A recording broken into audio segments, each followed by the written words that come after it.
నిజంగా చాలా షాక్ అయ్యానండి బాబాగారి సిలికాన్ స్టాచ్యూ చూసి. ఎందుకంటే అసల ఎంత రియల్‌గా ఉందంటే, నిజంగానే బాబాగారు ఉండుంటే ఇలాగే ఉంటారేమో అన్నట్టు ఉంది విగ్రహం.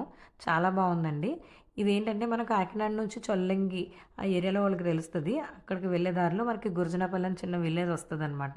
మనం లోపలికి వెళ్తే అక్కడ శ్రీ రామ సాయి మందిరం అని బాబాగారి టెంపుల్ ఉంది. లోపలికి ఎంటర్ అవ్వంగానే మనకి బాబాగారి పాలరాతి విగ్రహం ఒక సైడు అండ్ ఇంకొక సైడ్ వచ్చి రాములు వారు, వినాయకుడు, సరస్వతీదేవి విగ్రహాలు అవైతే ఉన్నాయి. అండ్ పైనొచ్చి బాబాగారి సిలికాన్ స్టాచ్యూ ఉందండి.